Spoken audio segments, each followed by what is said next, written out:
Hi friends, welcome to Harish academy. ఈరోజు వార్తల్లో నిలిచిన జాతీయ, అంతర్జాతీయ, రాష్ట్రీయ అంశాల గురించి, వార్తల్లో నిలిచిన వ్యక్తులు, అవార్డులు, పుస్తకాలు మరియు క్రీడా సంబంధిత సమాచారం ఒక్కొక్క అంశాన్ని వివరంగా తెలుసుకునే ముందు కొన్ని హెడ్లైన్స్ చూద్దాం. ఈరోజు గోసత్వ కవచ్ పేరిట ఒక చిప్ వార్త నిలిచింది. దానికి సంబంధించిన అంశాలు ఏంటి? రాష్ట్రీయ కామధేను ఆయోగ్ దేనికి సంబంధించిన అంశం. మరియు డిజాస్టర్ సంబంధించి మోస్ట్ ఇంపార్టెంట్ ఒక రిపోర్ట్ వార్తలో నిలిచింది. The human cost of disasters 2020-2019కి సంబంధించిన అంశాలు ఏంటి, విపత్తులకు సంబంధించిన ఎలాంటి అంశాలు ప్రస్తావిస్తున్నాయి. సో దానికి సంబంధించిన అంశాలను చూద్దాము. మరియు దాంతోపాటు కేరళ మరొకసారి వార్తలు నిలిచింది. భారతదేశంలోనే మొట్టమొదటి రాష్ట్రం రైతులకి సంబంధించి ఒక బోర్డుని ఏర్పాటు చేసే విషయంలో దానికి సంబంధించిన అంశాలు ఏంటి. మరియు కర్ణాటకలో ఈరోజు రక్షణ సంబంధిత అంశాలు మరియు భద్రతను దృష్టిలో ఉంచుకొని బటన్ కెమెరాస్తో రాష్ట్ర ప్రభుత్వం ముందుకు వచ్చింది. దానికి సంబంధించిన అంశాలు ఏంటి. మరియు వార్తలో నిలిచిన మరొకసారి ఎగ్జిమ్ బ్యాంక్ యొక్క లైన్ ఆఫ్ క్రెడిట్. యాక్చువల్గా లైన్ ఆఫ్ క్రెడిట్ అంటే ఏంటి, మరొకసారి ఎందుకు వార్తలో నిలిచింది. మరియు వీటితో పాటు మోస్ట్ ఇంపార్టెంట్ పర్సనాలిటీస్, మరొక మంత్రి కోవిడ్-19 బారిన పడి చనిపోవడం జరిగింది. వీరికి సంబంధించిన అంశాలు ఏంటి. మరియు దీంతో పాటు మిస్లేనియస్ అంశాలన్నింటినీ ఒక్కొక్క అంశాన్ని ఇంటర్లింక్ చేసుకుంటూ నేర్చుకుందాం. సో ముందుగా ఈరోజు గోసత్వ కవచ్. గోసత్వ కవచ్ యాక్చువల్గా గౌసత్వ కవచ్ అనేది ఒక చిప్, ఒక స్మాల్ చిప్. ఆ చిప్ ఏదైతే ఉంటుందో ఇటీవల వార్తలు నిలిచింది. మోస్ట్ ఇంపార్టెంట్ ఒక సంస్థ, రాష్ట్రీయ కామధేను ఆయోగ్. రాష్ట్రీయ కామధేను ఆయోగ్కి సంబంధించి ఈ సంస్థ చైర్మన్ వల్లభభాయ్ కత్రియా. సో వల్లభభాయ్ కత్రియా గారు ఈ రోజున గోసత్వ కవచ్ అనే పేరిట ఉన్న ఒక చిప్ని లాంచ్ చేశారు. యాక్చువల్గా ఈ చిప్ ఏంటంటే, మనం ఇటీవల కాలంలో తరచూ చూస్తూ ఉంటాము, మొబైల్ ఫోన్స్ ఎక్కువ వాడితే రేడియేషన్ ఎఫెక్ట్ అవుతుందని చెప్పేసి. సో అలాంటి రేడియేషన్కి ఎక్కువగా ఎక్స్పోజ్ అవ్వకూడదు, మొబైల్ ఫోన్ వాడకాన్ని తగ్గించాలని చెప్పేసి. అలాంటి మొబైల్ ఫోన్ నుండి వచ్చే రేడియేషన్ ఏదైతే ఉంటుందో ఆ రేడియేషన్ని తగ్గించే శక్తి ఈ చిప్కి ఉంటుంది. ఈ చిప్ని మొబైల్ ఫోన్లో వేస్తే సరిపోతుంది అని చెప్పేసి. అండ్ ఇందులో కూడా మోస్ట్ ఇంపార్టెంట్, ఈ చిప్ని ఒక ఆవు పేడతో తయారు చేస్తారు, కౌడంగ్. సో ఆవు పేడతో తయారు చేయబడ్డ ఒక చిప్ని ఈ రోజున లాంచ్ చేయడం జరిగింది. ఈ ఆవు పేడతో తయారు చేసిన చిప్ని ఎవరు తయారు చేశారు అంటే శ్రీజీ గోశాల. శ్రీజీ అనే ఒక గోశాల రాజ్కోట్లో ఉంటుంది. సో అలా రాజ్కోట్లో ఉన్న శ్రీజీ గోశాల వారు తయారు చేసిన ఒక చిప్ గోసత్వ కవచ్ అనే కవచం ఏదైతే ఉంటుందో ఈ చిప్ని ఈ రోజున వల్లభభాయ్ కత్రియా గారు లాంచ్ చేశారు. అండ్ గుర్తుంచుకోండి, ఈ అంశానికంటే ఇంపార్టెంట్ ఈ సంస్థ గురించి చూడండి. ఈ సంస్థ మరొక అంశంతో కూడా ఈ రోజున వార్తలు నిలిచింది. ఈ సంస్థ దేశవ్యాప్తంగా ఒక అవగాహన కార్యక్రమాన్ని తీసుకొస్తుంది. ఆ అవగాహన కార్యక్రమం ఏంటంటే Kamadhenu Deepavali Abhiyan. Kamadhenu Deepavali Abhiyan. And most important, Kamadhenu Deepavali Abhiyan అనే పేరిట ఒక అవగాహన కార్యక్రమాన్ని ఏ సంస్థ తీసుకొస్తుంది అంటారు? రాష్ట్రీయ కామధేను ఆయోగ్. యాక్చువల్గా రాష్ట్రీయ కామధేను ఆయోగ్ అనే సంస్థని ప్రధానమంత్రి గారు ఏర్పాటు చేశారు. దీని యొక్క ముఖ్య ఉద్దేశం ఏంటంటే ఈరోజు గో సంరక్షణే ప్రధాన ధ్యేయం. గో సంరక్షణ. సో గోలను సంరక్షించాలి. అండ్ ఆవు పేడ ఏదైతే ఉంటుందో ఆవు పేడ వల్ల జరిగే లాభాలను ప్రపంచవ్యాప్తంగా తెలియజేయాలి. మరియు అలాంటి ఆవు పేడకు సంబంధించి కానివ్వండి, ఆవులకు సంరక్షణ చర్యలు కానివ్వండి, ఎలాంటి సంరక్షణ చర్యలు తీసుకురావాలి, వీటి సంరక్షణ చర్యల భాగంగా ప్రభుత్వ విధానాలు ఏ రకంగా ఉండాలని చెప్పేసి ప్రభుత్వాలకి కూడా సలహాగా ఉండే ఒక సంస్థ రాష్ట్రీయ కామధేను ఆయోగ్. ఆ సంస్థకి చైర్మన్ గా ప్రస్తుతం వల్లభభాయ్ కత్రియా గారు ఉన్నారు. అండ్ మోస్ట్ ఇంపార్టెంట్, ప్రస్తుతం మనం చూస్తున్నాం ముఖ్యంగా ఎన్డీఏ అధికారంలోకి వచ్చిన తర్వాత గో సంరక్షణ చాలా ప్రాంతాల్లో ప్రధానంగా మనం చూస్తున్నాం. ఇటీవల కాలం చూడండి, అండ్ వేరే దేశాలకు చూడండి, శ్రీలంక గురించి కూడా ఒక అంశాన్ని మనం చర్చించుకున్నాం. ఇటీవల శ్రీలంక కూడా పశువధ నిషేధించింది అని, మరియు గోవులకు సంబంధించి చాలా అంశాలు చూస్తున్నాం. ఇటీవల కాలంలో గోవులకు సంబంధించి పాలసీలు కానివ్వండి, ముఖ్యంగా గో సంరక్షణకు సంబంధించి రాజ్యాంగంలోని ఆర్టికల్ 48 కూడా చెప్తుంది. ఈరోజు ఆర్టికల్ 48ని ఇక్కడ లింక్ చేసుకోండి. రాజ్యాంగంలోని ఆర్టికల్ 48 ఏం చెప్తుంది అంటే వ్యవసాయ సంబంధిత అంశాలకి ఈరోజు ఏవైతే జంతువులు ఉపయోగపడతాయో ఆ జంతువుల్ని వధించకూడదు. సో గోవధ నిషేధం అనేది ఆర్టికల్ 48లో అంతర్లీనంగా ఉంటుంది. ఎందుకంటే ఈరోజు ఎడ్లు ఆవులు ఏవైతే ఉంటాయో వ్యవసాయానికి కూడా ఉపయోగపడేవి. అండ్ మోస్ట్ ఇంపార్టెంట్, ఇటీవల కాలంలో ఒక రాష్ట్ర ప్రభుత్వం కూడా మనం చూసాము, గోదాన్ న్యాయ యోజన అని చెప్పేసి ఛత్తీస్గఢ్ రాష్ట్ర ప్రభుత్వం కూడా ముందుకు వచ్చింది. అలాంటి గోదాన్ న్యాయ యోజనలో భాగంగా ఈరోజు గోవులపై డిపెండ్ అయిన వారు ఎవరైతే ఉంటారో పాడి రైతులను ఆదుకోవాలము, మరియు అట్ ద సేమ్ టైం సేంద్రియ వ్యవసాయాన్ని కూడా ప్రోత్సహించడం. అలాంటి గోవు పేడలో ఈరోజు రేడియేషన్ ని తగ్గించే ప్రాపర్టీస్ ఉన్నాయని చాలా వరకు శాస్త్రీయంగా కూడా ప్రూవెన్ అయిపోయింది. అంటే తెలుసుకున్నాం ఇటీవల కాలంలో ప్రూఫ్ అయిన అంశం ఏంటి అంటే ఈ గోవు పేడ, ఆవు పేడ ఏదైతే ఉంటుందో ఆవు పేడలో రేడియేషన్ స్థాయిని కూడా తగ్గించే అంశాలు ఉంటాయని చెప్పేసి ఇటీవల సైంటిఫిక్ గా ప్రూవెన్ కారణంగా ఒక చిప్ ని తయారు చేశారు శ్రీజీ గోశాల వారు. ఆ చిప్ యొక్క ప్రత్యేకత ఏంటంటే ఎవరైనా మొబైల్ ఫోన్ లో ఈ చిప్ ను వేసుకున్నారనుకోండి, లేదా మొబైల్ ఫోన్ కింద ఆ చిప్ ని పెట్టారనుకోండి, ఆ సెల్ ఫోన్ రేడియేషన్ ని కూడా తగ్గించే శక్తి సామర్థ్యాలు ఈ రోజున గోసత్వ కవచ్కుంటాయని చెప్పారు. And at the same time ఈ రాష్ట్రీయ కామధేను ఆయోగ్ వారు ప్రస్తుతం రానున్న దీపావళి సందర్భంగా ప్రస్తుతం దీపావళి, సో దీపావళి ఏవైతే ఉంటాయో వరుస క్రమంలో పేరుస్తాం మనం. సో దీపావళిలో ఉపయోగపడే ఈ దివ్యలు ఏవైతే ఉంటాయో ఈ దీపాలను ప్రస్తుతం భారతదేశంలో తయారు చేసిన దీపాలనే వాడండి, మరియు గోవు పేడతో తయారు చేసిన వస్తువులకి ప్రాధాన్యత ఇస్తూ ఈ దీపావళిని సెలబ్రేట్ చేసుకోండి అని చెప్పేసి రాష్ట్రీయ కామధేను ఆయోగ్ వారు దేశవ్యాప్తంగా గోవులకి ప్రాధాన్యత ఇస్తూ ఆవులను దృష్టిలో ఉంచుకొని వీటిని ప్రాధాన్యత అంశంగా తీసుకొని ఈసారి దీపావళి సెలబ్రేట్ చేసుకోండి అని చెప్పేసి దేశవ్యాప్తంగా ఒక అవగాహన కార్యక్రమం తీసుకొస్తున్నారు. ఆ అవగాహన కార్యక్రమం ఏంటంటే Kamadhenu Deepavali Abhiyan. Most important. So just గుర్తుంచుకోండి, ఇటీవల గోసత్వ కవచ్ అనే దాన్ని, ఆ చిప్ ని ఎవరు తయారు చేశారో, రాజస్థాన్ బేస్డ్ కంపెనీ ఒక గోశాల అంటే గోవును సంరక్షించే ఒక కేంద్రం. ఆ గోశాల పేరు శ్రీజీ గోశాల. వారు తయారు చేసిన చిప్ ని ఈ రోజున లాంచ్ చేయడం జరిగింది. అండ్ ఇందులో భాగంగా దేశవ్యాప్తంగా కూడా రానున్న దీపావళి దృష్టిలో ఉంచుకొని ఈ దీపాలు కానివ్వండి, దివ్యలు కానివ్వండి, దీపావళి రోజున ఆవు పేడకి కానివ్వండి, ఆవు పాలు కానివ్వండి, ఆవు నెయ్యికి ప్రాధాన్యత ఇస్తూ మనం దీపావళి సెలబ్రేట్ చేసుకుందామని చెప్పేసి దేశవ్యాప్తంగా అవగాహన కార్యక్రమాలను తీసుకొచ్చారు. Most important. అండ్ సెకండ్ అంశం, ఈరోజు ఛత్తీస్గఢ్ గురించి ఇందాక చెప్పాను, గోదాన్ న్యాయ యోజన ఒక టాపిక్ లింక్ చేశాను. సో ఛత్తీస్గఢ్ సంబంధించిన ఒక అంశాన్ని మనం లింక్ చేసుకుందాము. టెక్ ఫర్ ట్రైబల్స్ అనే ప్రోగ్రాము అధికారికంగా నిన్న లాంచ్ అయింది 13th అక్టోబర్. సో ట్రైబల్స్ అంటున్నాను, ట్రైబల్స్ అంటే ఏంటి? తెగలకి సంబంధించిన అంశం. ఈరోజు గిరిజన తెగలకు సంబంధించి వారికి నైపుణ్యాభివృద్ధిని దృష్టిలో ఉంచుకొని ఒక అంశం వార్తలు ఇచ్చింది, టెక్ ఫర్ ట్రైబల్. ఇందులో భాగంగా ట్రైఫెడ్ సంస్థ వార్తలు నిలిచింది. Tribal cooperative marketing development federation of India. ప్రతిసారి తెగలకు సంబంధించిన అంశాన్ని చెప్పినప్పుడు నేను ట్రైఫెడ్ గురించి చెప్తున్నాను. So tribal cooperative marketing development federation of India 1987లో ఏర్పడింది. ఈరోజు గిరిజనులకు సంబంధించి వారికి మార్కెటింగ్ సౌకర్యాలను కల్పించడము, ఎంఎఫ్పి మైనర్ ఫారెస్ట్ ప్రొడ్యూస్ సంబంధించి వాటి ధరలను కేటాయించడం కానివ్వండి, వారికి అధునాతన పద్ధతిలో ఈరోజు ఆన్లైన్ మార్కెటింగ్ విక్రయాల విషయంలో ఇటీవల కాలంలో తరచూ ట్రైఫెడ్ గురించి చూస్తున్నాం. సో ట్రైఫెడ్ అనే సంస్థ ఏ మంత్రిత్వ శాఖ పరిధిలో ఉంటుందంటే ministry of tribal affairs. So ప్రస్తుతం ఎవరున్నారు ministry of tribal affairs? Arjun Munda గారు. సో కేంద్ర గిరిజన వ్యవహారాల మంత్రిత్వ శాఖ అర్జున్ ముండా గారు. సో అలా ట్రైఫెడ్ ఆధ్వర్యంలో టెక్ ఫర్ ట్రైబల్స్ అనే ప్రోగ్రామ్ ని అధికారికంగా లాంచ్ చేయడం జరిగింది. ఇందులో ఏ ప్రభుత్వం యొక్క భాగస్వామ్యం ఉంది అంటారు? ఛత్తీస్గఢ్ రాష్ట్ర ప్రభుత్వానికి సంబంధించి Chhattisgarh minor forest produce federation మరియు ఐఐటి కాన్పూర్, టిస్ బాంబే అంటే Tata institute of social sciences, మరియు కిస్ భువనేశ్వర్, కిస్ అంటే Kalinga institute of social sciences, మరియు ఆర్ట్ ఆఫ్ లివింగ్. ఈ సంస్థలన్నిటితో పాటు ట్రైఫెడ్ ఒక కార్యక్రమం తీసుకొచ్చింది, టెక్ ఫర్ ట్రైబల్. అంటే టెక్నాలజీని ఇవ్వాలి ఎవరికి? ట్రైబల్ పీపుల్ కి. అందులో భాగంగా ఏం చేస్తారు? ఈరోజు వందన్ వికాస్ కేంద్రాల ద్వారా వందన్ వికాస్ కేంద్రాలు ట్రైబల్ సంబంధించి మోస్ట్ ఇంపార్టెంట్ సెంటర్స్. వారికి సంబంధించిన ఉత్పత్తులకు సంబంధించిన మార్కెటింగ్ సౌకర్యాల విషయంలో మనం చూస్తాము. అట్ ద సేమ్ టైం వీరికి నైపుణ్యాభివృద్ధి ఏదైతే ఉంటుందో ఈరోజు టెక్నాలజీ సంబంధిత అంశాల విషయంలో ఈ గిరిజనులకి ఈ రోజున నైపుణ్యాభివృద్ధి కార్యక్రమాలు వీరి ద్వారా వందన్ వికాస్ కేంద్రాల ద్వారా ట్రైఫెడ్ సంస్థ ఇస్తుంది.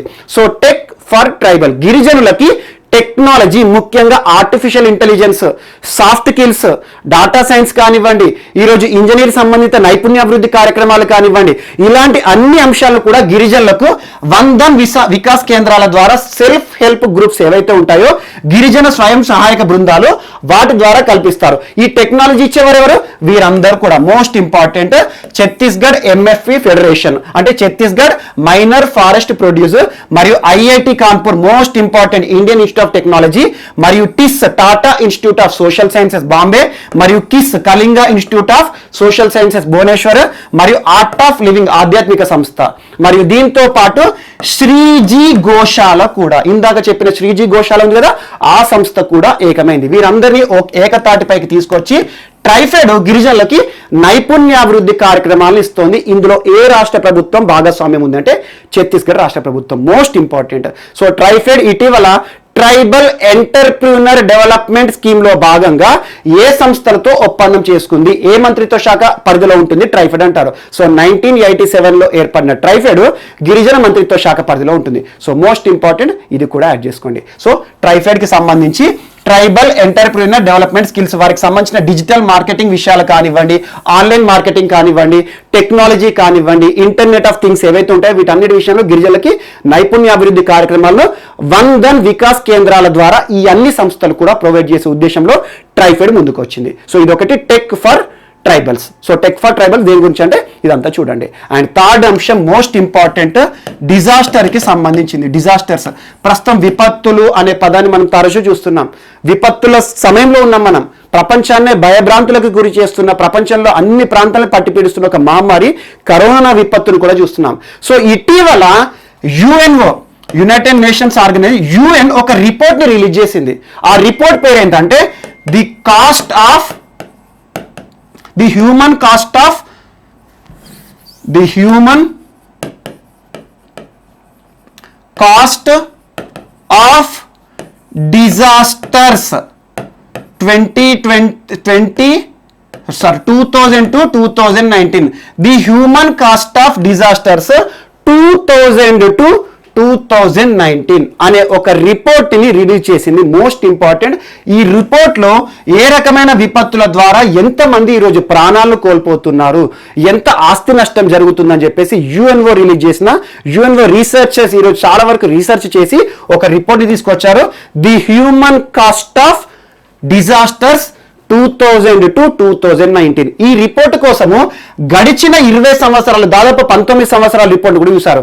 1980 నుండి 1999 వరకు ప్రపంచ స్థాయిలో ఎన్ని విపత్తులు జరిగాయి అంటే దాదాపు 4212 విపత్తులు. అండ్ గుర్తుంచుకోండి, ఈ రిపోర్ట్ లో ఎలాంటి ఆరోగ్య సంబంధిత విపత్తులను కలుపుకోలేదు. ముఖ్యంగా గుర్తుంచుకోండి, ప్రకృతి విపత్తులను మాత్రమే యాడ్ చేయడం జరిగింది. అందులో ఎగ్జాంపుల్ వరదలు, భూకంపాలు, మరియు అవలాంచెస్ కానీ, ల్యాండ్ స్లైడ్స్ కానివ్వండి, డ్రాట్స్ కానివ్వండి, ఈరోజు ప్రకృతి సంబంధిత విపత్తుల ద్వారా ఎంత నష్టం జరుగుతుంది, ఎంత ప్రాణ నష్టం జరుగుతుంది, ఎంత ఆస్తి నష్టం జరుగుతుందని గడిచిన 20 సంవత్సరాల కాలాన్ని ఈ 20 సంవత్సరాల కాలంతో కంపేర్ చేస్తూ ఇచ్చారు. అలా 1980 సంవత్సరం నుండి 1999 వరకు ప్రపంచవ్యాప్తంగా 4212 రకరకాల న్యాచురల్ డిజాస్టర్స్ చోటు చేసుకున్నాయి. అండ్ ఇందులో కరోనా అనేది ఉండదు, ఎందుకంటే ప్రకృతి సంబంధ విపత్తులు మాత్రమే ఇక్కడ పరిగణలోకి తీసుకున్నారు. ఆరోగ్య సంబంధిత విపత్తులు కానివ్వండి, అవుట్ బ్రేక్స్ కానివ్వండి, ఇక్కడ ఎక్కడ కూడా పరిగణలోకి తీసుకోలేదు. సో అలా 4212 విపత్తులు లాస్ట్ 20 years లో 1990 వరకు వస్తే 2000 సంవత్సరం నుండి 2019 వరకు ఈ విపత్తులు కాస్త 7348 విపత్తులైనాయి. అంటే ఆల్మోస్ట్ డబుల్ అయిపోయినాయి. అంటే 100% విపత్తులు పెరుగుతున్నాయి. రాను రాను కాలంలో విపత్తుల సంఖ్య కూడా పెరుగుతుంది. అండ్ మోస్ట్ ఇంపార్టెంట్, ఆసియాలో అత్యధిక మొత్తంలో విపత్తులు చూస్తున్నాం ఈ 19 సంవత్సరాల కాలంలో. 2019 వరకు 2000 సంవత్సరం నుండి ఆల్మోస్ట్ 3068 విపత్తులు ఆసియా ఖండంలోనే సంభవించాయి. అందులో అత్యధికంగా చైనాలో 577 విపత్తులు చైనాలోనే సంభవించాయి. అండ్ సెకండ్ ప్లేస్ లో అమెరికాలో 1712 విపత్తులు సంభవించాయి ఈ 20 సంవత్సరాల కాలానికి. అండ్ 1192 విపత్తులు. అలా ఒక్కొక్క ఖండంలో ఈ గడిచిన 19 సంవత్సరాలు 2000 సంవత్సరం నుండి 2019 వరకు ఎన్ని విపత్తులు సంభవించాయని చెప్పేసి ఒక అధికారిక నివేదికను యుఎన్ఓ రిలీజ్ చేసింది. మోస్ట్ ఇంపార్టెంట్, అందులో ఆసియా ఖండంలో అత్యధిక విపత్తులు జరుగుతున్నాయి. అండ్ గడిచిన 10-20 సంవత్సరాలతో పోలిస్తే ఈ 20 సంవత్సరాల్లో 100% విపత్తులు పెరుగుతున్నాయి. 4212 విపత్తులు 1980 సంవత్సరం నుండి 1999 వరకు సంభవిస్తే అందులో అన్ని ఉంటాయి. వరదలు, భూకంపాలు, అవలాంచెస్, ల్యాండ్ స్లైడ్స్ అన్ని ఉంటాయి. అలాంటి విపత్తులు లాస్ట్ 20 years లో 100% పెరిగినాయి. 7348 విపత్తులకు చేరుకుంది. అందులో మోస్ట్ ఇంపార్టెంట్ ఈ రోజు మానవ ప్రేరేపిత విపత్తులే ఎక్కువ ఉంటున్నాయి. సో మానవుడు చేసిన చిన్న చిన్న తప్పులు ఈరోజు పెద్ద పెద్ద ప్రమాదాలుగా మారుతున్నాయి అని చెప్పారు. అలా ప్రపంచంలో అత్యధిక మొత్తంలో విపత్తులు ఎక్కడ సంభవిస్తున్నాయి అంటే చైనాలో సంభవిస్తున్నాయి. గడిచిన 20 సంవత్సరాల్లో దాదాపు 577 విపత్తులు చైనాలోనే సంభవించాయి. ఈ విపత్తులకు సంబంధించి రిపోర్ట్లో కొన్ని విపత్తులను కూడా పేర్కొన్నారు. మనకు 2004 మనం చూసాము, ఇండియన్ ఓషన్ రీజన్ హిందూ మహాసముద్రంలో ఏర్పడ్డ సునామీ ఏదైతే ఉందో ఆ సునామీ కారణంగా దాదాపు 2,20,000 మందికి పైగా జనాలు చనిపోయారు.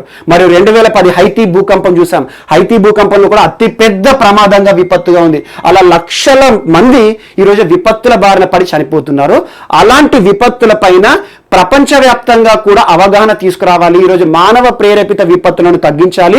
ప్రతి విపత్తుకి మానవునికి అవగాహన కల్పించాలి. ఈరోజు మనం చేసే చిన్న తప్పు రేపు ఏ రకంగా పర్యావరణ సంబంధిత అంశాల విషయాలు చూస్తాయి, ఏ రకంగా వరదలు వస్తున్నాయి, సైక్లోన్స్ వస్తున్నాయి, ఏ రకంగా డ్రాట్ కండిషన్స్ వస్తున్నాయి. ఈరోజు మనం వాటర్ వేస్టేజ్ వల్ల అవగాహన చేసుకోకపోతే, వాటర్ వేస్టేజ్ మనం పరిగణలోకి తీసుకోకపోతే రానున్న ప్రపంచం అంతా కూడా డ్రాట్ కండిషన్ చూస్తాయి, ఎడారీకరణ అవుతుందని చెప్పేసి కూడా కొన్ని అంశాలు చెప్పారు. అలా విపత్తులకు సంబంధించి ఒక రిపోర్ట్ వార్త నిలిచింది.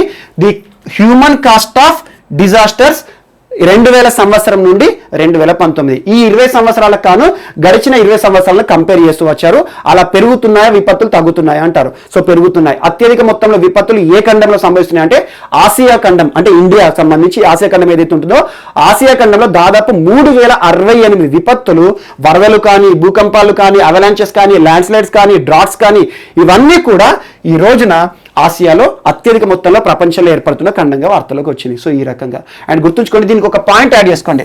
ప్రతి సంవత్సరం విపత్తుల పైన ప్రజలందరికీ అవగాహన కల్పించాలి, ప్రపంచ దేశాల్లో అవగాహన కల్పించాలని చెప్పేసి విపత్తు international day for disaster risk reduction. So ఏదైతే ఉంటుందో విపత్తులకు సంబంధించి తగ్గింపు ఏ రకంగా ఉండాలి, ఈ రోజు మన భాగస్వామ్యం ఎలా ఉండాలని చెప్పేసి డిజాస్టర్స్ పైన అవగాహన తీసుకురావడానికి ఒక ప్రపంచ దినోత్సవం ఉంది. అలా ప్రతి సంవత్సరం అక్టోబర్ 13వ తేదీన international day of disaster risk reduction ఏదైతే ఉంటుందో విపత్తుల తగ్గింపు దినోత్సవం అనేది ఒకటి అమల్లో ఉంటుంది. అలా నిన్నటి రోజున జరిగింది. సో ఈ సంవత్సరం ఇచ్చిన థీమ్ ఏంటి అంటారు, it's all about governance. It's all about governance. అంతర్జాతీయ విపత్తు తగ్గింపు దినోత్సవం అనొచ్చు. విపత్తును తగ్గించడానికి ఏ రకంగా ప్రజలందరికీ కూడా అవగాహన తీసుకురావాలి, ప్రపంచ దేశాల మధ్యలో, ప్రపంచాల మధ్యలో, ఖండాల మధ్యలో అవగాహన ఏ రకంగా తీసుకురావాలని చెప్పేసి ప్రతి సంవత్సరం ఒక థీమ్తో యుఎన్ఓ సెలబ్రేట్ చేస్తుంది. ఐక్యరాజ్య సమితి, యునైటెడ్ నేషన్స్ ఆర్గనైజేషన్ 1989 సంవత్సరం నుండి ఈ విపత్తులకు సంబంధించి అవగాహన తీసుకొచ్చి ఒక దినోత్సవం అనేది వార్తలు నిలుస్తుంది. అలా ఈ సంవత్సరం ఇచ్చిన థీమ్ ఏంటి అంటే it's all about governance. Governance అంటేనే ఇదంతా పరిపాలనలోనే భాగం. అంటే ఈరోజు పరిపాలన సవ్యంగా ఉండి పర్ఫెక్ట్ నియంత్రణ అంశాలను తీసుకొస్తే, ప్రజలకు నియంత్రణ సంబంధించిన అంశాల విషయంలో అవగాహన తీసుకొస్తే ఏ విపత్తులైనా తగ్గుముఖంగా ఉంటాయి. అందుకే చూడండి, భారతదేశంలో విపత్తులకు సంబంధించి 2005 సంవత్సరం నేషనల్ డిజాస్టర్ మేనేజ్మెంట్ యాక్ట్, జాతీయ విపత్తు నిర్వహణ చట్టం తరచూ మనం చూస్తున్నాం ఈ కరోనా పరిస్థితుల కాలంలో.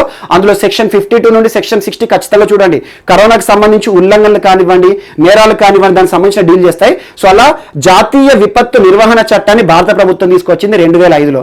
అండ్ మోస్ట్ ఇంపార్టెంట్, దీని ద్వారా నేషనల్ డిజాస్టర్ మేనేజ్మెంట్ అథారిటీ కూడా ఏర్పడింది. సో అలా విపత్తులకు సంబంధించి ఒక అవగాహన దినోత్సవం కూడా నిన్నటి రోజున జరిగింది. ఈ సందర్భంగా ఐక్యరాజ్య సమితి ఒక రిపోర్ట్ ను కూడా రిలీజ్ చేసింది, the human cost of disasters 2000 సంవత్సరం నుండి 2019 వరకు. సో అలాంటి ఒక రిపోర్టు, అందులో ఏ ఖండంలో ఎక్కువగా విపత్తులు సంభవిస్తున్నాయి అని గుర్తుంచుకోండి. ఈ విపత్తు నివేదిక ఏదైతే ఉంటుందో అందులో కేవలం ప్రకృతి సంబంధిత విపత్తులు మాత్రమే ఉన్నాయి, పేర్కొనబడ్డాయి. ఆరోగ్య సంబంధిత ప్రస్తుతం కరోనా కానివ్వండి, అంతకుముందు స్వైన్ ఫ్లూ అవుట్బ్రేక్ కానివ్వండి, ఇలాంటి విపత్తులు లేవు. సో అలా ప్రకృతి సంబంధిత అంశాలు ఏ రకంగా ఈరోజు విపత్తులుగా మారుతున్నాయని చెప్పేసి ఒక నివేదిక కూడా వార్త నిలిచింది. అండ్ నెక్స్ట్ టాపిక్ ఈరోజు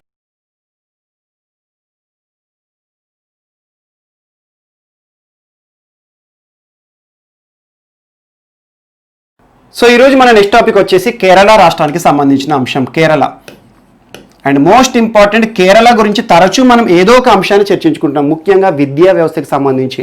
నిన్నటి క్లాస్లో కూడా చూడండి, భారతదేశంలోనే మొట్టమొదటి రాష్ట్రంగా కేరళ అవతరించింది, వార్తలు నిలిచింది ఒక అంశం విషయంలో అన్నాను. ఈరోజు రాష్ట్రంలో ఉండే పబ్లిక్ ఎడ్యుకేషన్ సిస్టమ్ మొత్తాన్ని కూడా డిజిటల్ ఎడ్యుకేషన్గా మార్చింది కేరళ ప్రభుత్వం అన్నాను. అందులో భాగంగా ఈరోజు ప్రభుత్వ పాఠశాలలు ఉంటాయి కదా, రాష్ట్రంలో ఉన్న ప్రభుత్వ పాఠశాలలు ఏవైతే ఉంటాయో, ప్రభుత్వ పాఠశాలలోని ప్రతి క్లాస్ రూమ్లో కూడా ఇన్ఫ్రాస్ట్రక్చర్ అడ్వాన్స్డ్గా ఉంటుంది. అట్ ద సేమ్ టైం బోధనా పద్ధతులు అన్నీ కూడా ప్రొజెక్టర్స్, మానిటర్స్ కానివ్వండి, ఇలా డిజిటల్ విధానంలో బోధన తీసుకొస్తూ కేరళ రాష్ట్ర ప్రభుత్వం భారతదేశంలోనే మొట్టమొదటి రాష్ట్ర ప్రభుత్వంగా డిజిటల్ ఎడ్యుకేషన్ విషయంలో వార్తలు నిలిచింది. ఈ రోజున కూడా కేరళ మరొక అంశము, ముఖ్యంగా వ్యవసాయ రంగానికి సంబంధించి వార్తలు నిలిచింది. ఈ వ్యవసాయ రంగానికి కూడా ఈరోజు కేరళ చేసిన అంశము, కేరళకు సంబంధించిన అంశం ఏదైతే ఉంటుందో, భారతదేశంలోనే మొట్టమొదటి రాష్ట్రంగా కేరళ మరొక అంశంతో వార్తల్లోకి వచ్చింది. ఆ అంశం ఏంటంటే, ఒక ప్రత్యేక బోర్డుని ఈరోజు కేరళ రాష్ట్ర ప్రభుత్వం ఏర్పాటు చేసింది. ప్రత్యేక బోర్డు అంటున్నాను. సో ఆ బోర్డు పేరు ఏంటంటే కేరళ కర్షక్ క్షేమనిధి బోర్డు. అండ్ గుర్తుంచుకోండి, కేరళ కర్షక్ క్షేమనిధి బోర్డు. ఏదైనా ఒక పేరు మనం మొత్తం చూసామనుకోండి, ఈ వాక్యంలోనే మనకు అర్థం ఉంటుంది. కేరళ రాష్ట్రానికి సంబంధించింది. కర్షక్ అంటే రైతులు, వ్యవసాయ రైతులు లేదా ఫార్మర్స్, పెజెంట్స్. క్షేమ అంటే వారి యొక్క వెల్ఫేర్కి సంబంధించిన అంశాలు. నిధి, ప్రత్యేకమైన ఆర్థిక నిధిని ఏర్పాటు చేస్తుంది. అదంతా నియంత్రణ చేసే ఒక సంస్థ. So Kerala farmers welfare fund board భారతదేశంలోనే ఫార్మర్స్ కోసం, రైతుల శ్రేయస్కరం కోసం ఒక ప్రత్యేక బోర్డుని ఏర్పాటు చేసి రైతుకి ప్రభుత్వం నుండి వస్తున్న ప్రోత్సాహకాలన్నింటినీ కూడా ఒకే నియంత్రణ కిందికి తీసుకువస్తున్న వ్యవస్థ ఈరోజు కేరళలో అమల్లోకి వచ్చింది. మోస్ట్ ఇంపార్టెంట్, ఈరోజు చూడండి, ప్రభుత్వం నుండి రైతులకి చాలా ప్రోత్సాహకాలు వస్తాయి. రుణాలు కానివ్వండి, వ్యవసాయ యాంత్రీకరణ సంబంధిత అంశాలు కానివ్వండి, సబ్సిడీలు కానివ్వండి, రైతుకి ఇచ్చే పెట్టుబడి సాయం కానివ్వండి, ఇలాంటి రైతు సంబంధిత అంశాలు, రైతుకి సంబంధించి అభివృద్ధి కార్యక్రమాలు ప్రభుత్వం ఏవైతే చేస్తుందో ఆ అన్ని అంశాలను కూడా ఒక బోర్డు పర్యవేక్షణలోకి తీసుకొచ్చి ఆ బోర్డుని నియంత్రించే విధంగా ప్రత్యేకంగా ఒక బోర్డుని ఏర్పాటు చేసి కేరళ రాష్ట్ర ప్రభుత్వం వార్తలు ఇచ్చింది. అలా వ్యవసాయ రైతులకు సంబంధించి ప్రత్యేక బోర్డు ఏ రాష్ట్రంలో లేదు. ఈరోజు మొట్టమొదటి రాష్ట్రంగా కేరళ రాష్ట్ర ప్రభుత్వం వార్తలు ఇచ్చింది. మోస్ట్ ఇంపార్టెంట్, నిన్న కూడా ఒకటి మొట్టమొదటి అంశం కేరళలో అమల్లోకి వచ్చింది. ఈ రోజున వ్యవసాయ రంగానికి సంబంధించి మొట్టమొదటిసారి దేశంలోనే రైతుల కోసం ఒక వెల్ఫేర్ ఫండ్ బోర్డుని ఏర్పాటు చేసి కేరళ వార్తలోకి వచ్చింది. మోస్ట్ ఇంపార్టెంట్, కమ్యూనిస్ట్ అధికారంలో ఉంది, communist party. So Pinarayi Vijayan గారు ముఖ్యమంత్రిగా ఉన్నారు. కేరళ గురించి ప్రతి అంశాన్ని కూడా చూడండి, ఇటీవల కాలంలో తరచూ కనబడుతుంది కాబట్టి కేరళ గురించి ప్రత్యేకంగా చూడండి. అండ్ నెక్స్ట్, ఈరోజు కేరళకు సంబంధించిన అంశం చర్చించాము. కేరళ పైన ఉన్న ఒక రాష్ట్రం కర్ణాటకకి సంబంధించిన ఒక అంశం వార్తలు నిలిచింది. అండ్ మోస్ట్ ఇంపార్టెంట్, ఇటీవల కర్ణాటకకు సంబంధించి చాలా అంశాలను మనం చూస్తున్నాం. నేత కార్మికులకు సంబంధించిన ప్రభుత్వం ఇస్తున్న ప్రోత్సాహక పథకాలు కానివ్వండి, నికర సమ్మాన్ నిధి యోజన కానివ్వండి, స్త్రీ శౌచాలయ పథకం కానివ్వండి, మరియు మోస్ట్ ఇంపార్టెంట్, ఈ రోజు కర్ణాటక రాష్ట్రంలో ఉన్న బెంగళూరుకి సంబంధించి రక్షణ సంబంధిత అంశం ఒకటి వార్తలు నిలిచింది. సో సెక్యూరిటీ, ఈరోజు ప్రపంచం అంతా కూడా సెక్యూరిటీ అనే పదము ప్రతిరోజు కూడా చక్కర్లు కొడుతుంది. అలాంటి సెక్యూరిటీ, సైబర్ సెక్యూరిటీ కావచ్చు, కామన్గా ఫిజికల్ రహదారుల భద్రత కానివ్వండి, ఎలాంటి రక్షణ సంబంధిత అంశమైనా కూడా ఈ రోజున చూడండి, ప్రత్యేకంగా వార్తలు ఇచ్చే వాటి గురించి ప్రత్యేకంగా చూడండి. ఈ రోజున బెంగళూరు సంబంధించి బెంగళూరు పోలీసులు ఎవరైతే ఉంటారో, అండ్ రాష్ట్రం అంతా అమల్లోకి రాలేదు, ఎక్స్క్లూజివ్గా బెంగళూరులో ఒక పైలట్ ప్రాజెక్ట్ కింద ప్రభుత్వం అమలు చేస్తుంది. ప్రస్తుతం బీజేపీ అధికారంలో ఉంది కర్ణాటకలో, యడియూరప్ప గారు ముఖ్యమంత్రి. ఈ రోజున బెంగళూరులో ఉండే పోలీసులకి దాదాపు 150 బటన్ కెమెరాలను డిస్ట్రిబ్యూట్ చేశారు. బటన్ కెమెరా, కామన్గా కెమెరా అంటే ఏంటి, ఎక్కడైనా కెమెరా ఉంటే మనకి ఈజీగా ఐడెంటిఫై చేయొచ్చు, ఎక్స్పోజర్ ఉంటుంది బయటికి. సో అలాంటిది ఈ బటన్ కెమెరా అంటే ఏంటంటే, షర్ట్కి ఉండే బటన్స్ ఉంటాయి కదా, అలా బటన్ లోపల అమర్చబడి ఉండే ఒక కెమెరా ఈ రోజు బయటికి కూడా తెలియదు అక్కడ కెమెరా ఉన్నట్టు. ఈ రోజు ట్రాఫిక్ పోలీసులు కానీ, పోలీసులు ఎవరైతే ఉంటారో బెంగళూరులో ప్రత్యేకంగా ఒక 150 కెమెరాలను ప్రభుత్వం డిస్ట్రిబ్యూట్ చేసింది. వీటి ద్వారా వచ్చే ప్రయోజనం ఏంటంటే, అధునాతన పద్ధతిలో ఈ రోజు చుట్టుపక్కల ప్రాంతాలను మొత్తం కూడా, ఎక్కడైతే పోలీసు వెళ్తాడో ఆ ప్రాంతాన్ని మొత్తం కూడా క్యాప్చర్ చేస్తుంది, రికార్డ్ చేస్తుంది. దాదాపు 8 నుండి 10 గంటల మెమరీ స్టోరేజ్ కూడా ఉంటుంది. అలాంటి బటన్ కెమెరాలను, ఒక 150 కెమెరాలను భద్రత అనే అంశంలో భాగంగా ముఖ్యంగా బెంగళూరులో ఇటీవల కాలంలో చాలా వరకు కూడా భద్రతా సంబంధిత సమస్యలు చాలా వెలుగులోకి వస్తున్నాయి. అలాంటి సమస్యలను దృష్టిలో ఉంచుకొని రాష్ట్ర ప్రభుత్వం పోలీసులకి, హోంశాఖ పోలీసులకి, ఈరోజు బెంగళూరు పోలీసులకి 150 బటన్ కెమెరాలను డిస్ట్రిబ్యూట్ చేసింది. ఈ బటన్ కెమెరాస్లో కూడా వేరియేషన్స్ ఉంటాయి, బుల్లెట్, బటన్, వాన్ అని. సో అలాంటి కెమెరాస్ ఏవైతే ఉంటాయో ఈ బటన్ కెమెరాస్ని రాష్ట్ర పోలీసులు, ముఖ్యంగా బెంగళూరు పోలీసులకు భద్రతా సంబంధిత సమస్యలను మరింత అధునాతన పద్ధతిలో ఈ రోజు తీసుకురావడం జరిగింది. ఇది ఒకటి కూడా మోస్ట్ ఇంపార్టెంట్. అండ్ భద్రత అనగానే ఇక్కడ ఇంకొక అంశాన్ని మీరు యాడ్ చేసుకోండి. ఇటీవల చాలా ప్రాంతాల్లో, విత్ ఇన్ ఇండియాలోనే కాదు, చాలా దేశాల్లో కానివ్వండి, అరబ్ కంట్రీస్లో కానివ్వండి, అత్యాచారాలకు సంబంధించిన ఘటనలు చాలా వెలుగులోకి వస్తున్నాయి. ఈ రోజు బంగ్లాదేశ్ ఏదైతే ఉందో, బంగ్లాదేశ్లో కూడా ఇటీవల చాలా వరకు కూడా అత్యాచార కేసులు వెలుగులోకి వస్తున్నాయి. ఇలాంటి అత్యాచార కేసులు అనేవి మైనర్లపై రేపులు కానివ్వండి, లేదా మహిళలపై సంబంధించి కానివ్వండి, చాలా వరకు ఏవైతే వార్తలు ఉన్నాయో, బంగ్లాదేశ్ ప్రభుత్వము ఈరోజు బంగ్లా క్యాబినెట్ మంత్రిమండలి ఒక ఆర్డినెన్స్ని సోమవారం నాడు పాస్ చేసింది. ఆర్డినెన్స్. సో ఆ ఆర్డినెన్స్ ఏదైతే ఉంటుందో, ఈరోజు రేప్ కేసులో ఎవరైతే పట్టుబడతారో, సో అత్యాచార ఎవరైతే కేసులో ఉంటారో, నిందితులు ఎవరైతే ఉంటారో, అత్యాచార నిందితులకు ఇప్పటి వరకు బంగ్లాదేశ్లో యావజ్జీవ కారాగార శిక్ష ఉండేది, అంటే జీవితాంతం లైఫ్ టైం ఇంప్రిజాన్మెంట్ ఉండేది. సో అలాంటి లైఫ్ టైం ఇంప్రిజాన్మెంట్ని ఈరోజు మరణ శిక్షగా మారుస్తూ ప్రభుత్వం తీసుకొచ్చిన ఆర్డినెన్స్కి ఆ దేశ అధ్యక్షుడు అబ్దుల్ మహమ్మద్ హమీద్ గారు ఆమోద ముద్ర వేశారు. ఒక చట్టంగా అమల్లోకి వచ్చింది. అండ్ మోస్ట్ ఇంపార్టెంట్ చూడండి. సో అత్యాచారానికి సంబంధించి ఇటీవల మనం హత్రాస్ కేసు అని యూపీకి సంబంధించి వివాదాలు చూస్తున్నాం. At the same time Arab కంట్రీలో తరచూ చూస్తూ ఉంటాం, మనం వాట్సాప్లో కూడా చూస్తూ ఉంటాం కొన్ని మెసేజెస్. సో అత్యాచారం చేసిన నిందితులు ఎవరైతే ఉంటారో వారికి ఈ దేశంలో ఇలాంటి శిక్షలు అని చెప్పేసి బహిరంగంగా ఉరి అని, బహిరంగంగా కాల్చి పారేయడం అని చెప్పి చూస్తాం కదా.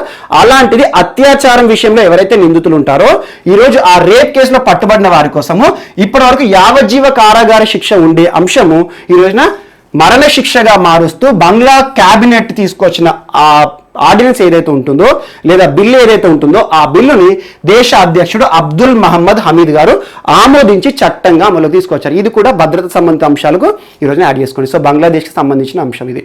అండ్ నెక్స్ట్ హర్యానాకి సంబంధించి ఒక అంశం వార్తలు నిలిచింది. హర్యానా.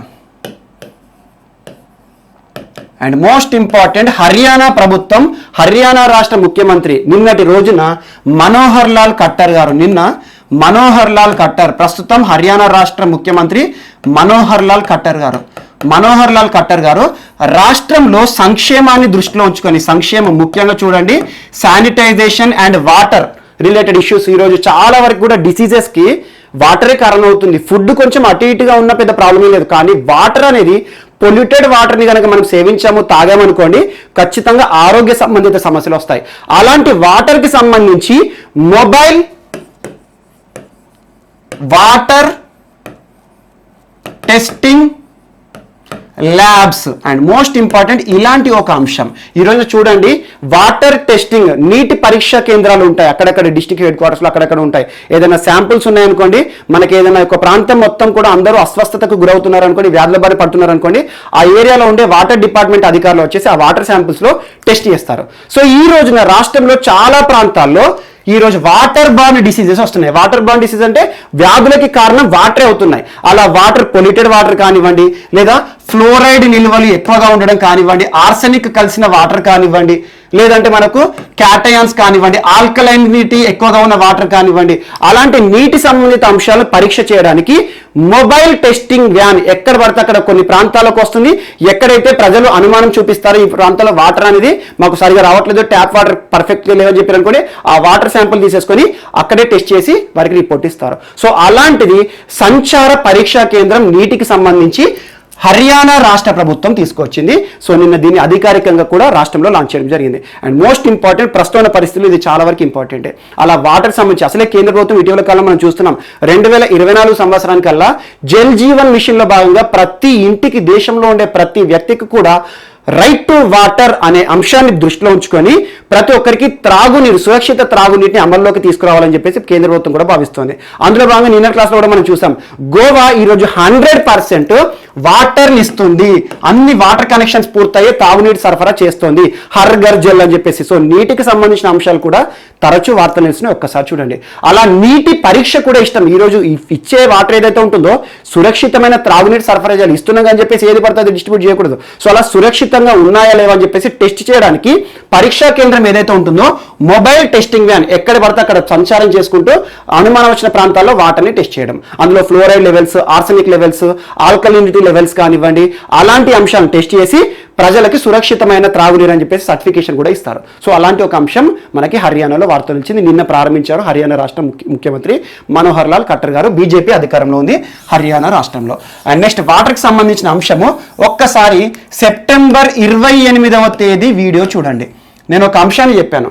దాదాపు 570 మిలియన్ల US$ ఈరోజు ADB, Asian development bank, Asia అభివృద్ధి బ్యాంకు భారతదేశంలోని 2 రాష్ట్రాలకు ఇస్తోంది అని చెప్పాను. మధ్యప్రదేశ్ మరియు రాజస్థాన్. ఈ 2 రాష్ట్రాల విషయంలో 570 మిలియన్ US$ ఏడీబీ కేటాయించింది. ముఖ్యంగా 2 అంశాల విషయంలో. ఒకటి water related, so water connections, so water supply కోసం వాటర్ రిలేటెడ్ అభివృద్ధి కార్యక్రమాలను చేసే ఉద్దేశంతో, ఎట్ ది సేమ్ టైం పారిశుద్ధ్య కార్మికులకు సంబంధించి శానిటేషన్, పారిశుద్ధ్య సంబంధిత అంశాలను అభివృద్ధి కార్యక్రమాలు దృష్టిలో ఉంచుకొని ఏషియన్ డెవలప్మెంట్ బ్యాంక్ 2 రాష్ట్రాలకు కేటాయించింది 570 మిలియన్ US$ అన్నాను. సో అందులో భాగంగా $300 మిలియన్ రాజస్థాన్కి, $270 మిలియన్ US$ ఏమో మధ్యప్రదేశ్కి. సో మధ్యప్రదేశ్లోని దాదాపు 64 స్మాల్ టౌన్స్ ఏవైతే ఉంటాయో ఆ ప్రాంతాల్లో నీటి అభివృద్ధి కార్యక్రమాలు మరియు పారిశుద్ధ్య సంబంధిత అభివృద్ధి కార్యక్రమాలు చేసే ఉద్దేశంతో ఇచ్చారు. అండ్ రాజస్థాన్ కూడా సేమ్ అంశం, శానిటేషన్ మరియు వాటర్ డెవలప్మెంట్ సంబంధించి దాదాపు 14 ప్రాంతాలలో నీటి అభివృద్ధి కార్యక్రమాల కోసం ఏడీబీ రుణాలను శాంక్షన్ చేసింది అన్నాను.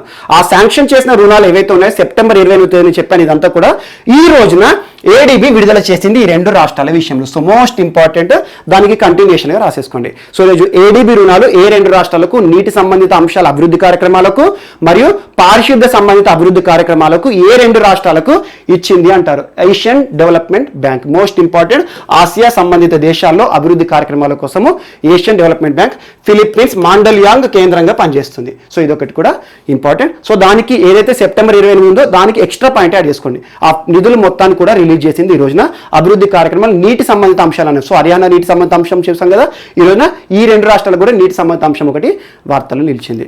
అండ్ నెక్స్ట్, సో ఇంకొకటి, సో రుణాలకు సంబంధించిన ఒక అంశాన్ని ఇక్కడ లింక్ చేసుకుందాం. ఎగ్జిమ్ బ్యాంక్ మళ్ళీ వార్తలు నిలిచింది. ఎగ్జిమ్ బ్యాంక్ ఇటీవల కాలంలో చాలా వరకు ఎగ్జిమ్ బ్యాంక్ ఇస్తున్న లైన్ ఆఫ్ క్రెడిట్ అని చెప్పేసి మనం తరచూ చూస్తున్నాం. నిన్నటి క్లాస్లో కూడా నేను చెప్పాను ఒకటి, రిపబ్లిక్ ఆఫ్ జింబాబ్వేకి భారత ప్రభుత్వం EXIM bank, export and import bank నుండి లైన్ ఆఫ్ క్రెడిట్ కింద $310 మిలియన్ US$ కేటాయించింది అని చెప్పాను నిన్నటి క్లాస్లో జింబాబ్వేకి సంబంధించి. ఈ రోజున ఎగ్జిమ్ బ్యాంక్ నుండి భారత ప్రభుత్వము మళ్ళీ మాల్దీవ్స్ కి సాయం చేస్తుంది. మాల్దీవ్స్ అండ్ గుర్తుంచుకోండి, ఇటీవల మాల్దీవ్స్ తరచూ వార్తలు నిలుస్తుంది.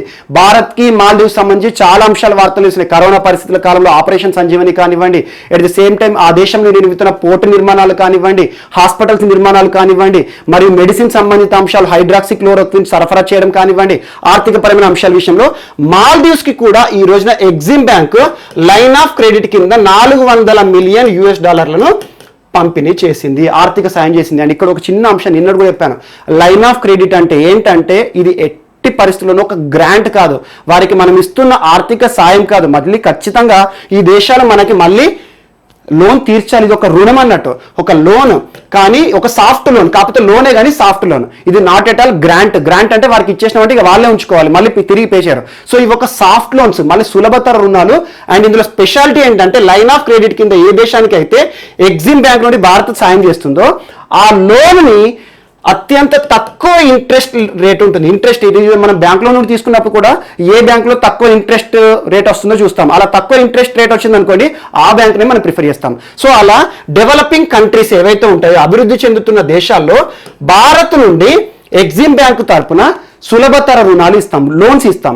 దీనికి సంబంధించి ఇంట్రెస్ట్ రేట్ చాలా తక్కువ ఉంటుంది. మళ్ళీ ఈ సదరు దేశం ఏదైతే ఉందో ఆర్థిక సాయం తీసుకుందో మళ్ళీ వీళ్ళు తిరిగి పే చేయాల్సి ఉంటుంది, కాకపోతే తక్కువ ఇంట్రెస్ట్ ఉంటుంది. And at the same time ఇంకొక కండిషన్ కూడా ఉంటుంది, 75% ఈ అభివృద్ధి కార్యక్రమాలకు అవసరమయ్యే గూడ్స్ కానీ సర్వీసెస్ కానీ భారతదేశం నుండే వారు ఇంపోర్ట్ చేసుకోవాలి. ఎగ్జాంపుల్ కన్స్ట్రక్షన్ ఉందనుకోండి, కన్స్ట్రక్షన్ రిలేటెడ్ సామాన్లు కానివ్వండి, కన్స్ట్రక్షన్లో ఉండాల్సిన అంశాలు ఏవైతే ఉంటాయో వాటిని అన్నిటి కూడా భారత్ నుండే ఈ సదరు దేశం ఇంపోర్ట్ చేసుకోవాలి. అండ్ సర్వీసెస్ కానివ్వండి, టెక్నాలజీ కానివ్వండి, ఇవన్నీ కూడా భారతదేశం నుండే ఆల్మోస్ట్ 75% యూటిలైజ్ చేసుకోవాలి.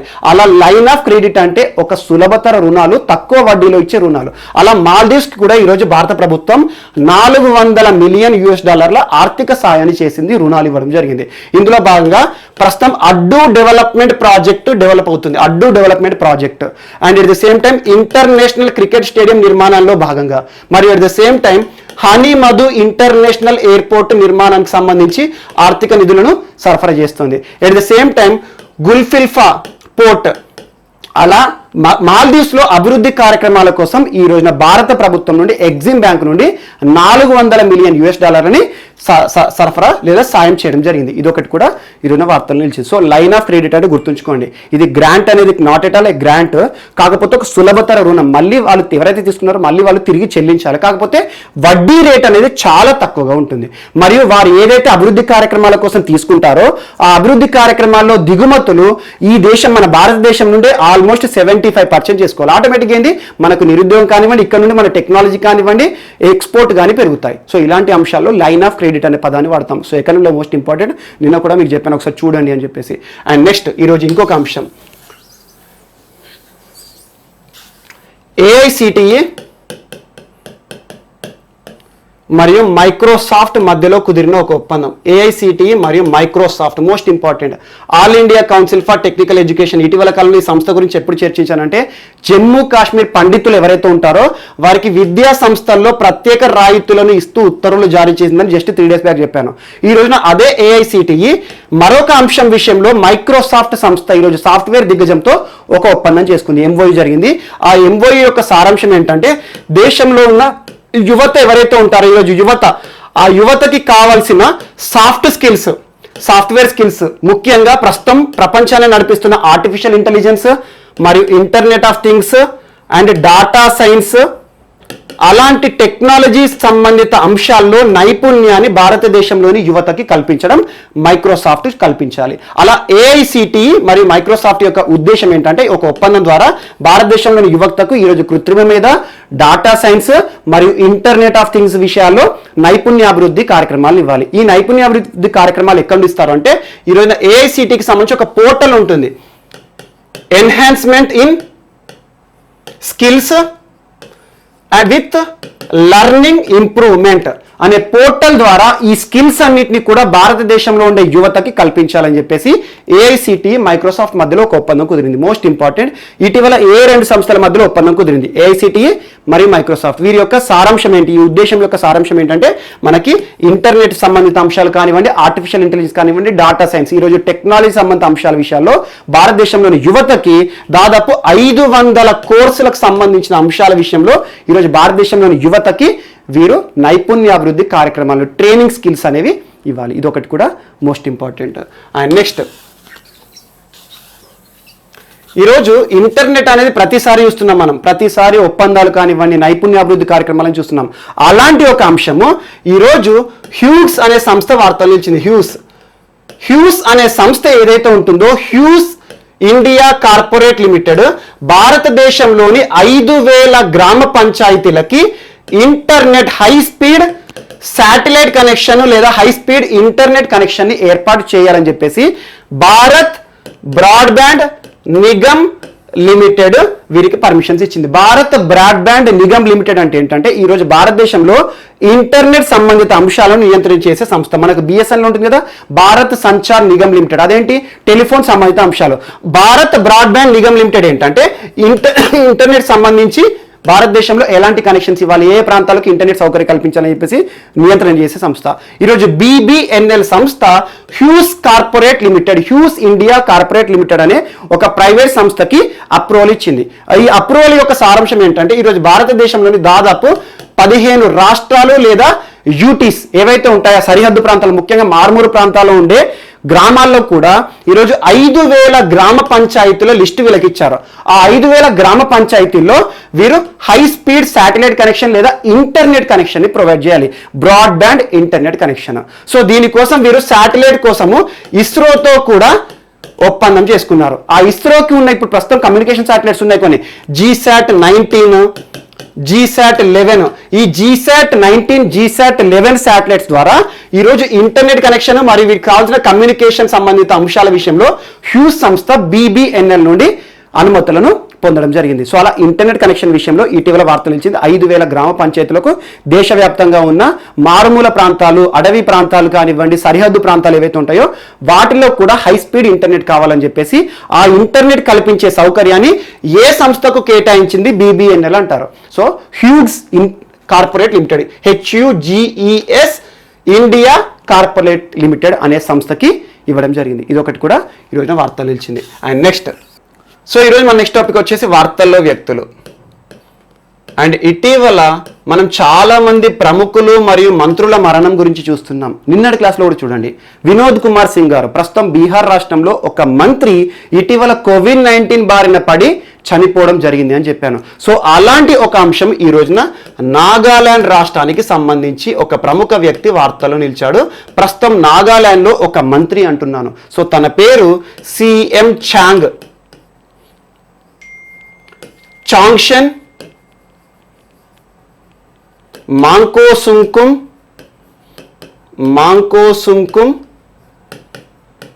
చాంగ్. అండ్ గుర్తుంచుకోండి, మొత్తం పేరు గుర్తుంచుకోకండి, అవసరం లేదు.